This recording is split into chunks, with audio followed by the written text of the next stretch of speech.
That's wet later. All right. So today we're going to be finishing up our notes and statistics. This is the last subsection, which is 5.3.3 probability. Whoops. No, that's right. Probability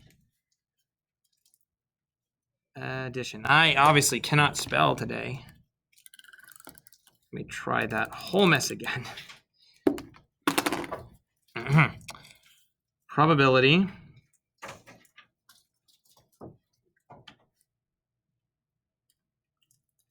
addition. There we go. Probability addition. So that's what we're talking about today. Probability addition is the probability that events A or B will occur if the probability of A or B will, or probability of A or B, is given by the following equation.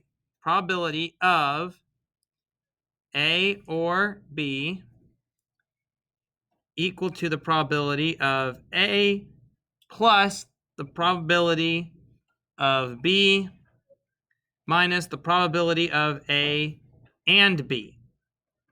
Now, the reason why we subtract that is that basically, okay, is if you've ever seen a Venn diagram before, you know that there are two circles, right? This is the probability of A. This is the probability of B. Whoops, of B. In the center right here, we have essentially the and statement. If we want to know or, meaning we want to know this and this, but we don't want to know that, okay, we don't care about this shaded blue region in the middle. We only care about these regions right here. Okay? And the sum of those parts. That's what that means. Okay? Now, if events A and B are mutually exclusive, then the rule can be simplified to probability of A and B equals the probability of A plus the probability of B. This simplified rule can be extended to any number of mutually exclusive events, meaning that it's indefinitely increasing, meaning it can be indefinitely increased. Sorry, past tense, increased. Okay? Let's look at an example of what I'm talking about. So, you select a card from a standard deck. Find the probability that the card is a 4 or an ace. So, if the card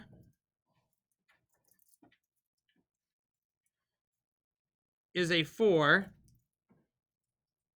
it cannot be an ace. So, the events are mutually exclusive. Okay? So, for example, that means that the probability of 4 or ace equals the probability of 4 plus the probability of ace, which equals 4 over 52 plus 4 over 52. Okay? And that gives me 8 out of 52, which can be simplified to 0.154, or 15.4%. So, with that said, let's look at a more concrete example as far as with dice. A die is rolled. Find the probability of rolling a 1 or an even number. Okay? So that means we're dealing with the probability of 1 or an even number. The thing is that we're only dealing with one die. It can't be 1 and even at the same time. That means they're mutually exclusive.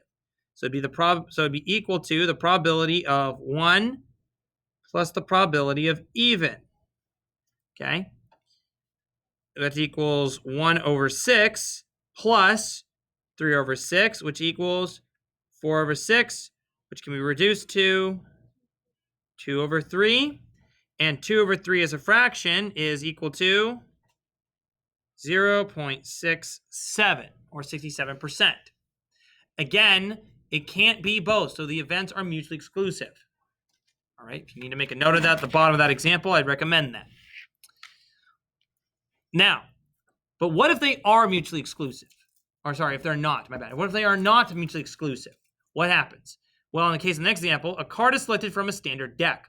Find the probability that the card is a 10 or a diamond. Okay, that means that the probability of 10 or diamond. Well, last time I checked, there was a 10 of diamonds in the deck. We don't want the 10 of diamonds in our outcome, so we have to subtract it, i.e. subtract the overlap section of the Venn diagram. So it'd be the probability of 10 plus the probability of diamond minus, I'll have to go to the next line, sorry, the probability of 10 and diamond. Okay, which basically equals, there is 4 10s in a deck plus 13 over 52, there's 13 diamonds in the deck, minus our one remaining card that we can't draw.